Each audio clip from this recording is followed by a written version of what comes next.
Hi guys, welcome to the channel. Episode 27, third October episode గురించి మాట్లాడుకోవాలంటే, episode starting ఎట్లా start అవుతుందంటే, రాము రాథోడ్ ఒక డైలాగ్ కొడతాడు. నేను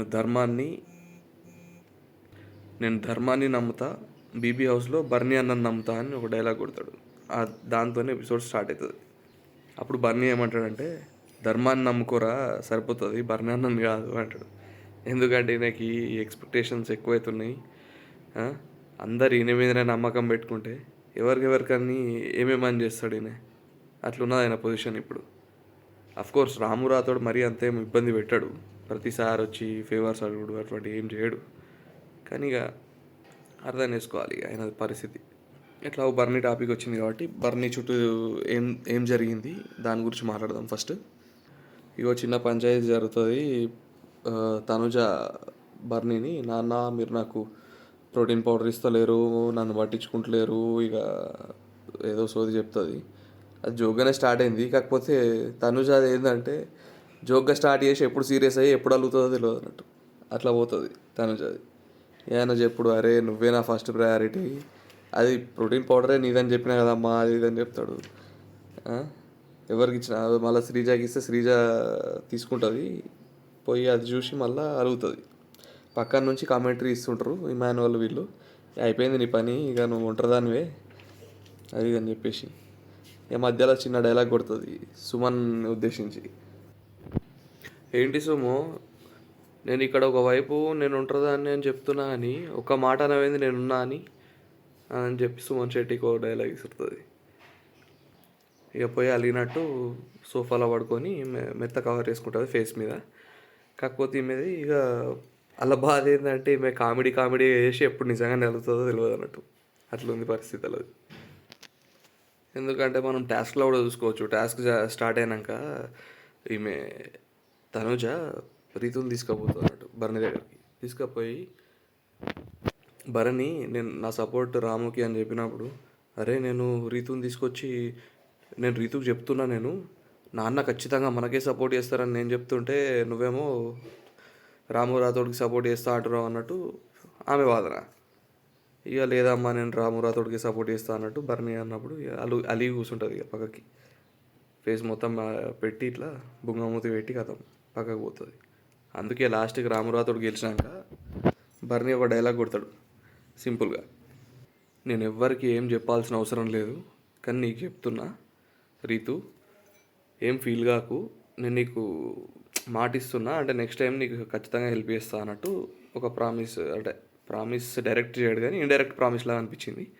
ఇక్కడ నాకు ఎవ్వరికి ఏం చెప్పాల్సిన అవసరం లేదు అని తనుజాను ఉద్దేశించి ఖచ్చితంగా అన్నాడు. ఫెడ్అప్ అయిపోయింది ఆయన. ఈ ప్రతిసారి ఫేవర్ అడుగుడు, ఆమె వచ్చి చేయకపోతే అలుగుడు, ఏంది తలగా నొప్పి అనుకున్నాడు. ఇప్పుడు ఆయన క్లోజ్ రాము రాథోడ్, తనుజ. అక్కడ రీతుకి ఎందుకు హెల్ప్ చేస్తాడు అసలు? ఇప్పుడు ఇది రియల్ లైఫ్ సిచ్యువేషన్నే తీసుకుందాం ఒకటి. సపోజ్ బర్నీ నిజంగా తండ్రే, నిజంగా ఆయన కూతురు కొడుకు రాము రాథోడ్ తనుజ అనుకుందాం. లేకపోతే ఈ మూడు క్యారెక్టర్స్ వేరే రియల్ లైఫ్ సిచ్యువేషన్లో పెట్టుకుంటారు. ఒక తండ్రి ఉన్నాడు, ఒక కూతురు ఉంది, ఒక కొడుకున్నాడు. కొడుక్కి కూతురు ఫ్రెండ్కి రియల్ లైఫ్ సిచ్యువేషన్లో ఒక కాంపిటీషన్ అనేది జరిగింది. అప్పుడు తండ్రి ఎవరికి సపోర్ట్ చేస్తాడు? కూతురు చెప్పిందని కూతురు ఫ్రెండ్కి సపోర్ట్ చేస్తాడా, లేకపోతే కొడుకు సపోర్ట్ చేస్తాడా? అంటే మరీ ఇక్కడ అంత బాండింగ్ ఏం లేదు. కానీ ఇప్పుడు ఏదో నాన్న నాన్న అని పిలిస్తే ఏదో నిజంగా సొంత నాన్న నాడా? సొంత నాన్నలే చెప్పింది చేయరు. నీకేం కరెక్ట్ అనిపిస్తుందో వాళ్ళకి అట్లా చేసుకుంటూ పోతారు తప్ప ప్రతిదీ నువ్వు చెప్పిన విషయం ప్రతిదీ వినరు. అటువంటిది ఇక్కడికి వచ్చి ఏదో బాండ్ పెట్టుకొని నాన్న నాన్న అని కూడా పిలిస్తే అక్కడ వరకు ఓకే. ప్రతిసారి నాకు ఈ ఫేవర్ కావాలి, నాకు ఆ ఫేవర్ కావాలంటే ఏడికెళ్ళి చేస్తాడు. లాస్ట్లో కప్పు అడుగుతుందేమో, నాన్న నాన్న నాకు కప్పు ఇచ్చేసేయండి నాన్న అని అనాలి. మస్తు ఉంటుంది. కప్పు తీసుకొని కొడతాడు. ఇక ఈ విషయం పక్కకు పెడితే ఎప్పుడు జరిగే రొటీన్ రొట్ట లత్కోర్ తుక్లక్ పంచాయతీ, దొంగతనాల పంచాయతీ. మళ్ళీ హౌస్లో దొంగతనం జరిగింది. సంజన మళ్ళీ గుడ్లు లేపేసింది. ఆడ పాపం తిందామని చెప్పేసి గుడ్లు ఉడకబెట్టుకొని రైస్లకు తిందామని చెప్పేసి పెట్టుకున్నారు. అది కొట్టేస్తామని ప్లాన్ వేసింది. ఫస్ట్ శ్రీజాని అడిగింది. శ్రీజ అమ్మో నేనైతే ఉండాలని గట్టిగా చెప్పేసింది. ఫ్లోరాని అడిగితే ఫ్లోరా కూడా అంటే ఇక ఆమె ఇరుక్కపోయింది. ఇక ఆమె అటు కదులుతలేదు ఇటు కదులుతలేదు, ఆమె పరిస్థితి అట్లున్నది. ఇక పోయి కొట్టేసింది ఈమె. స్టోర్ రూమ్ పట్టుకొని తీసుకుపోయింది, తిన్నది. తర్వాత రాము గెస్ చేస్తాడు కూడా, స్టోర్ రూమ్లో 15 నిమిషాలు ఉన్నది ఈమె, దాంట్లోనే తినేసి వచ్చింది ఖచ్చితంగా అది అని చెప్పేసి. కాకపోతే ఇక్కడ నాకు ఒక్కటి అర్థం కాలేదు. ఆడ గుడ్లు పోయినాయి అని తెలుసు క్లియర్గా, మళ్ళీ గుడ్లు ఎవరు తీసిండ్రు క్లియర్గా ఈమెనే తీసింది అని అందరికి అర్థమైంది ఆడ. కానీ ఆడ అంత డ్రామా ఎందుకు? ఇందుకే ఫేక్ అనిపిస్తుంది కొద్దిగా. ఒక రాము రాతోడు క్లియర్గా అంటాడు ఈమెనే తీసుకున్నది ఖచ్చితంగా, స్టోర్ రూమ్లోకి పోయి తిన్నదని కరెక్ట్ గెస్ చేస్తాడు. నెక్స్ట్ హరీష్ ఖచ్చితంగా ఈమెనే, ఎవరి మీద డౌట్ ఉందని మీకు ఎవరి మీద డౌట్ ఉందండి అని పోయి ఆమె అడుగుతుంది సంజన హరీష్ని. అడిగినప్పుడు పోయి ఖచ్చితంగా మీ మీదనే ఉందండి నాకైతే, మీరు ఇది నాటినెస్ అనుకుంటున్నారు కానీ షాడిజానికి సైకోయిజానికి దగ్గర ఉంది ఇది, మీకు దానికి డిఫరెన్స్ తెలుస్తలేదు అసలు, చీప్ బిహేవియర్ అన్నట్టు మాట్లాడండి. కానీ ఏమన్నా మనకు సిగ్గులేదు కదా, మళ్ళీ చేస్తూనే ఉంటాం. ఒకవైపు అరే మాకు ఇంట్రెస్టే లేదు ఇక తినుడు, ఊకే దొంగతనాలు అది ఇది ఏంది, వచ్చేదే ఫుడ్ తక్కువ వాళ్ళకి, తినేదే ఏదో ఇష్టంగా గుడ్లు తింటున్నట్టున్నారు, అది కూడా దొంగతనాలు చేస్తే వాళ్ళకి ఇంట్రెస్ట్ ఏముంటుంది ఇక అంటున్నారు ఇప్పుడు హౌస్ మేట్స్. అరే మాకు ఇంట్రెస్ట్ లేదు ఇక తినుడు, ఊకే ఇట్లా ఏంది ఇది సోది అది అని చెప్పేసి. అయినా సిగ్గులేదు మీకు. ఆ తినుడు కూడా ఎట్లా మళ్ళా, పాము కదా పట్టకుండా ఇట్లా కక్కుతుంది కదా అట్లా తిన్నది. మొత్తం పట్టించి గుడ్లు మింగేసింది. తర్వాత పోయి బిగ్ బాస్కి చెప్తుంది, అంటే కెమెరాల ముందు చెప్తున్నది ఆడియన్స్కి ఆల్మోస్ట్. అరే పట్టకు ఇక్కడ దాకున్నది ఇక నాకు తిండి పోదు, ఇదే కక్కొచ్చేటట్టున్నది అన్నట్టు చెప్తుంది. ప్లేట్లో అవసరానికి మించి వేసుకుంటేనే ఫుడ్ వేస్ట్ అంటారు. నువ్వు అవసరానికి మించి ఫుడ్ వండుకుంటే ఫుడ్ వేస్ట్ అంటారు. అటువంటిది నీకు పట్టకున్నా అని మొత్తం గుక్కి పక్కలకు మిగలద్దు అనే ఉద్దేశంతో మొత్తం మింగేస్తే దాన్ని ఏమంటారు? ఇక హరీష్ చెప్పినట్టు షాడిజం సైకోయిజమే అంటారు ఖచ్చితంగా. ఈమెనైతే నాకు నాకు అనిపిస్తుంది అప్పుడప్పుడు, కొందరు కంటెస్ట్లకు అయితే ఈమె దరిద్రం పట్టినట్టే పట్టింది అనిపిస్తుంది, శని పట్టినట్టు పట్టింది. ఇమాన్యువల్కి కానీ ఫ్లోరాకి కానీ. ఫ్లోరా అండ్ ఈమె బాండింగ్ అయితే ఎట్లుంటుంది అంటే ఇక అలాద్దీన్ జీనీ లాగా ఉంటుంది. అలాద్దీన్కి దీపం దొరుకుతుంది, దాన్ని రాకి కొద్ది జీనీ వచ్చి వరాలు తీర్చిపోతూ ఉంటాడు కదా, ఆ టైప్లో ఉన్నది. ఈమె గోకినప్పుడల్లా ఆమె రావాలి, వచ్చి ఈమె ఏం చెప్పినా చేసి పోవాలి. ఆ పరిస్థితి అట్లా అయిపోయింది. శ్రీజ చెప్తుంది కూడా ఫ్లోరాకి, అరే మీరు ఆమె ఏం చెప్పినా ఎందుకు తింటున్నారు, పపెట్లాగా కనిపిస్తున్నారు. ఇప్పుడు సపోజ్ మేమందరం ఉన్నాం, మిగతా హౌస్మేట్స్ అందరం ఉన్నాం, మాకు ఏమైనా చెప్తుంది అట్లా? చెప్పదు. ఎందుకంటే మేము వినాం, ఎంతవరకు వినానో అంతవరకే వింటాం మేము. మీరు అట్లా కాదు, ఆమె చెప్పిన ప్రతిదీ వింటున్నారు అని చెప్తూ ఉంటుంది. ఒకవైపు ఇవి వచ్చి మళ్ళీ నేను చేతులకి నెయిల్ పాలిష్ పెట్టుకున్నా, నాకు వచ్చి అన్నం తినిపి అంటుంది. ఇక ఏమనాలి. ఈ ఇమాన్యువల్తో కూడా బాండ్ ఆమెది ఏదో పెద్ద నిజంగా తల్లి కొడుకుల బాండ్ ఏం కాదు, స్టార్టింగ్లో ఏదో కామెడీగా స్టార్ట్ అయింది అట్లా. ఇక ఆమె ఎట్లాగో తెలివైంది, ఒక కమెడియన్ని పక్కన ఉంచుకుంటే మనకు లైమ్లైట్లో ఎప్పుడు ఉంటామని తెలుసు ఆమెకి. ఇప్పుడు ఈయన స్కిట్లు వేస్తూ ఉంటాడు, ఆడ పక్కన ఎవరితో వేసినా స్కిట్లల్లో అయ్యో కొడుకా అని వచ్చే ఈమె జాయిన్ అవుతుంది. ఇమాన్యువల్ ఈమెని మమ్మీ అన్నప్పుడల్లా నాకు ఒకటి సీన్ గుర్తుకొస్తుంది. అదుర్ సినిమాలో బ్రహ్మానందం ఎంఎస్ నారాయణ తగులుకుంటాడు కదా, బ్రహ్మానందం అంటాడు కదా నా మమ్మీ అని, ఇక అదే గుర్తుకొస్తుంది నాకైతే. ఇక ఈ ఎగ్స్ దొంగతనం చేసినప్పుడు అందరికీ కొద్దిగా అందరు కోపంగానే ఉంటారు. బర్నీకి కూడా కోపం వస్తుంది, పిచ్చి కోపం వస్తుంది. అరే ఇక దివ్య అడుగుతుంది అన్నట్టు, మీ ఉన్నాయా ఎగ్స్, కావాలంటే ఉడకబెట్టిస్తా అన్నట్టు అడిగితే ఉన్నాయి కానీ ఇట్లా కాదు, ఆమె టేస్టే చూపిస్తా అన్నట్టు చెప్తాడు. ఇక్కడ ఒక్కటి నచ్చని ఏంటంటే దివ్య నిఖిత నవ్వుతూ ఉంటుంది. ఆమె తినదు కదా ఎగ్స్, దొంగతనం అయిపోతే నవ్వుతూ ఉంటుంది. ఇది కొంచెం వెరైటీ అనిపించింది. అదే ఈమె తినేది ఉంటే సీన్ చేసేదా లేదా ఏమో. ఇక బట్టల సీన్ అంటే వేరు, మరీ అన్నీ దాచిపెట్టింది కాబట్టి అది ఎట్లాగూ సీరియస్ మ్యాటర్. ఒక్కటి కూడా ఉంచకుండా దాచిపెడితే కోపం వస్తుంది ఎవరికైనా అని.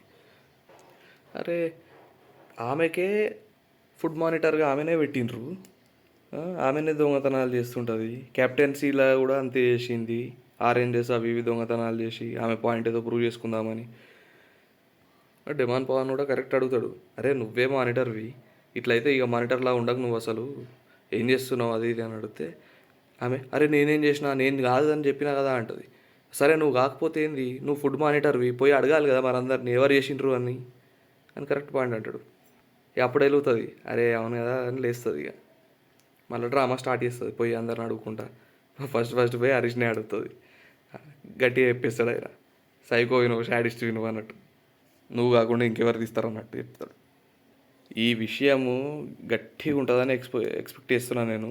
సాటర్డే వీకెండ్ అప్పుడు నాగార్జున కానీ ఈ విషయాన్ని లైట్గా తీసుకున్నాడంటే, ఏదో నవ్వుకుంటా ఇట్లా పైన చేసుకుంటూ పోయిందంటే మాత్రం వేస్ట్. ఇక ఇదంతా పక్కకు పెడితే రెయిన్ డ్యాన్స్ టాస్క్ అనేది కెప్టెన్సీ టాస్క్ పెట్టిండు. అందరూ ఫాలో అయ్యే ఉంటారు ఇట్లా, రూల్స్ అన్నీ తెలిసే ఉంటాయి ఇట్లా. సో టాస్క్ గురించి, రూల్స్ గురించి, వాటి గురించి మాట్లాడగాని డైరెక్ట్గా టాస్క్లో ఏమేమి పంచాయతీలు జరిగినాయి దాని మీద నేనేమనుకుంటున్నా, నా ఒపీనియన్ ఏందనేది చెప్తా. ఫస్ట్ బెల్ కొట్టి డిమాండ్ పవన్ వెళ్తాడు, డ్యాన్స్ చేస్తాడు. చేసేటప్పుడు జనరల్గా అప్పుడు ఇక మిగతా కంటెస్టెంట్స్ గేమ్ ఏం ఆడరు పెద్దగా, అంటే తీసుకపోయి దాన్ని బ్లూ లైన్లో పెడదామన్నట్టు ఏం చూడరు. ఒక్క రాము రాతోడు అనుకుంటాడు అంతే. ఎందుకంటే ఆయన ఒక్కొక్కనికి భయం, ఫస్ట్ ఆయననే తీసేస్తారేమో అని భయం ఉంటుంది. ఇక మీ ముగ్గురు ఉన్నారు కాబట్టి ఆయన ఎట్లాగూ ఒక్కడు ఫైట్ చేసి దాన్ని తీసుకుపోయి బ్లూ లైన్లో పెట్టే పరిస్థితి, బ్లూ బాక్స్లో పెట్టే పరిస్థితి అసలు లేదు కాబట్టి అటు మూవ్ కాదు, డ్యాన్స్ అయిపోతుంది. సో రూల్ ప్రకారం డ్యాన్స్ అయిపోయే లోపల బాక్స్ మూవ్ కాలేదు కాబట్టి డిమాండ్ పవన్కి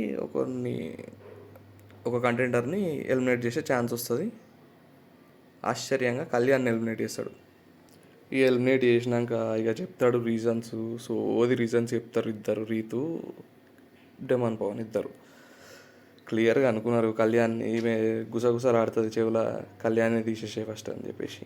ఎందుకంటే టఫ్ కంటెండర్, ఎప్పుడు ఛాన్స్ వస్తే అప్పుడు ఫస్ట్ కళ్యాణ్ని వీకేద్దాం అన్నట్టు అనుకుంటారు. ఇక కళ్యాణ్ హర్ట్ అవుతాడు, ఇక తెగ ఏడుస్తాడు ఎపిసోడ్లో. ఇక వాళ్ళు వచ్చి సోది రీజన్స్ చెప్తూ ఉంటారు ఇక ఆయనని ఓదార్చడానికి, మళ్ళీ గ్రూప్లో కలుపుకోవడానికి. నా సెకండ్ ప్రయారిటీ నువ్వే ఉండే అంటూ ఉంటారు. శ్రీజ కరెక్ట్ చెప్తుంది పాయింట్. అసలు ఏమంటారంటే శ్రీజ మీద నెట్టేస్తారు అన్నట్టు మెల్ల ఇట్లా, అంటే శ్రీజ తర్వాత సిచ్యువేషన్ బట్టి రియాక్ట్ అవుతా నేను అన్నది, అందుకే నేను తీసేయాల్సి వచ్చింది అది ఇది అంటుంది అన్నట్టు. అంటే శ్రీజ అంటది, అరే నేనైతే క్లియర్గా చెప్పినా కదా, ఒకవేళ ఫస్ట్ సెకండ్ కాకుండా థర్డ్కి అయితే నేను రీతుని తీసేస్తాను తెలుసు నీకు, నేను ఫస్ట్ తీసేస్తే ఏంది, సెకండ్ తీసేస్తే ఏంది, థర్డ్ తీసేస్తే ఏంది ఆమెని, నువ్వైతే సెకండ్ ప్రయారిటీ కళ్యాణ్ అన్నావు కదా, అటువంటిప్పుడు ఎందుకు తీసేసినావు అని క్లియర్గా చెప్తుంది. నో ఆన్సర్ అంటే అది బ్రహ్మానందం కన్ఫ్యూజ్ అవుతాడు కదా అట్లా. ఇక రీతు అంటూనే ఉంటుంది, ఇక సిచ్యువేషన్స్ బట్టి అట్లా చేయాల్సి వచ్చింది అది అంటూ ఉంటాయి. కళ్యాణ్ అంటాడు, సూపర్ పాయింట్ పెడతాడు మళ్ళీ కళ్యాణ్ కూడా, మొహం మీద కొట్టినట్టు శ్రీజ కళ్యాణ్ చెప్పిన మాటలు అయితే మొహం మీద కొట్టినట్టు ఉంటాయి. కళ్యాణ్ ఏమంటాడంటే, అరే ఏంది సిచ్యువేషన్, నువ్వు నేను ఇద్దరమే ఉంటే అది ఒక సిచ్యువేషన్, నువ్వు నేను మన ఇద్దరితో పాటు ఇంక ఇద్దరు ఉన్నారాడా, అప్పుడు అదేం సిచ్యువేషన్, మన ఇద్దరం ప్రయారిటీలు అన్నప్పుడు ఆబ్వియస్లీ ఇంకిద్దరిని తీసేయాలి కదా, ఆయన ఉద్దేశం అది. అప్పుడు నో ఆన్సర్. ఇక ఇట్లా జరుగుతూ ఉంటుంది. తర్వాత ఇక సెకండ్ బెల్ కొట్టేది శ్రీజ కొడుతుంది. శ్రీజ యాక్చువల్గా రీతుని తీసేద్దాం అనుకుంటుంది, ఎందుకంటే ఆమె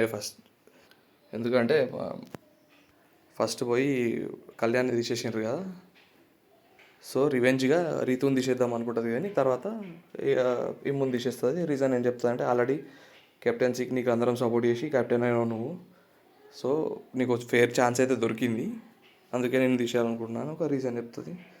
ఓకే కొంచెం అటు ఇటు అయినా ఓకే అది, ఎందుకంటే కెప్టెన్సీలో అందరు సపోర్ట్ చేసిండ్రు, ఇమాన్యుయల్కి కెప్టెన్ అయ్యిండు.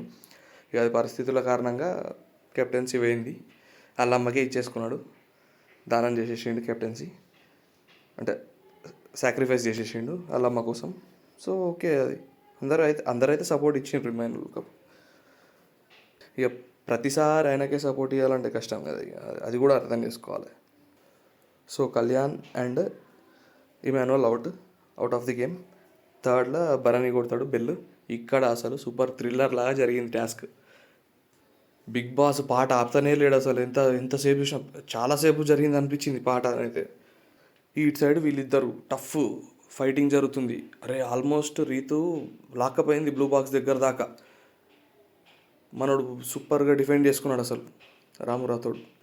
రీతు లాంటి పర్సనాలిటీ కళ్యాణే ఒకసారి చెప్తాడు కదా ఇట్లా, అరే ఆమె జస్ట్ ఇట్లా ఇట్లా కొట్టినట్టు చేసింది, ఇట్లా మస్తు తాకింది దెబ్బ అన్నట్టు చెప్తాడు. ఇట్లా అంత స్ట్రాంగ్ ఉంది ఆమె, ఇండైరెక్ట్గా ఆమెకి స్ట్రెంత్ బాగుంది అన్నట్టు చెప్తాడు.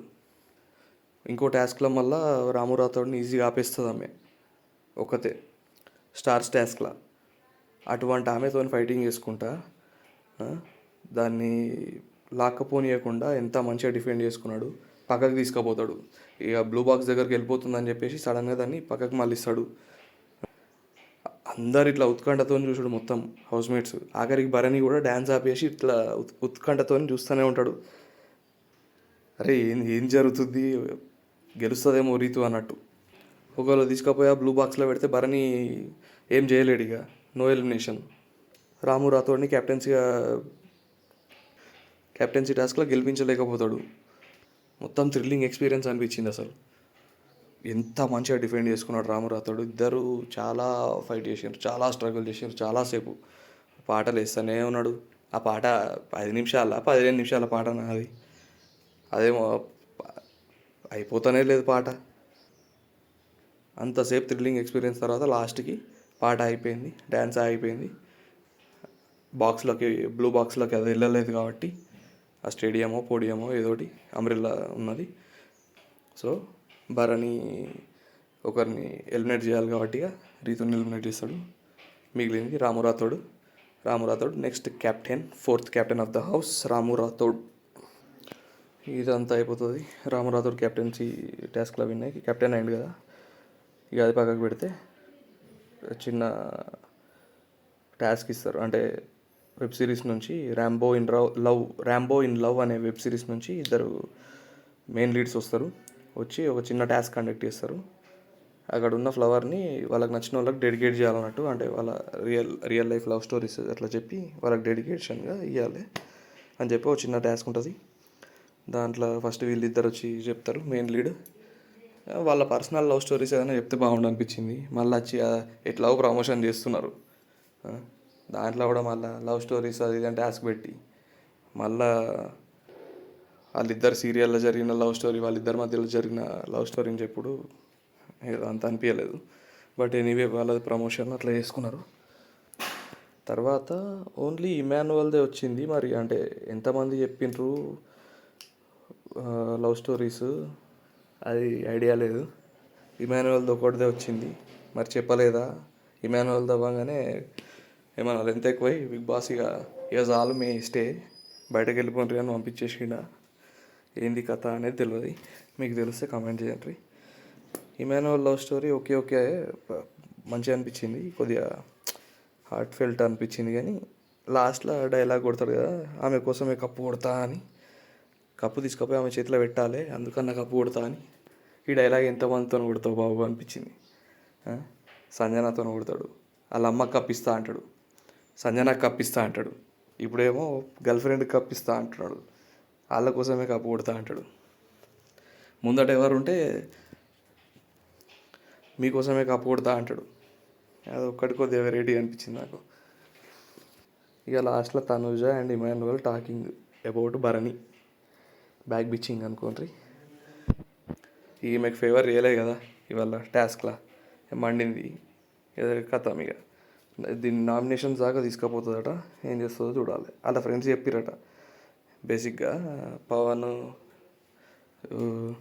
రీతు వీళ్ళు ఇక వాళ్ళు ఏమని చెప్తారట అంటే, ఇప్పుడు అర్థమైందా నీకు ఆయన గురించి సంథింగ్ అట్లా. అంటే ఇండైరెక్ట్గా నీకు ఏం చేస్తలేడు అసలు, నువ్వేమో నాన్న అంటున్నావు, నీకు ఆయన ఏం చేస్తలేడు అని ఇండైరెక్ట్ అట్లా నీకు అర్థమవుతుందా ఆయన గురించి ఇప్పుడైనా అని అట్లా అన్నారు అన్నట్టు. అంటే ఈమె అది ఇమాన్యువల్కి చెప్తుంది. ఇగో దానికి ఇమాన్యువల్ వంత వాడి తర్వాత ఏం చెప్తాడంటే, అరే అసలు విచిత్రంగా చేస్తాడు, నామినేషన్స్ టైంలో వచ్చి ఇక ఆయన నామినేట్ చేయకుండా ఉండడానికి ఇట్లా మీద చేసి నేనైతే నేను నామినేషన్లో పెట్టా, నేను అర్థమైందా అది ఇది అంటాడు అని చెప్తాడు. అంటే దాని అర్థమైంది, ఇండైరెక్ట్గా నన్ను కూడా సేవ్ చేయు, నామినేషన్స్లో పెట్టకు అని ఆయన ఈయనకి చెప్తుండట అని ఇమాన్యువల్ ఉద్దేశం అది. చలో గైస్, ఇది నా ఒపీనియన్ నిన్నటి ఎపిసోడ్ గురించి. Thank you for watching.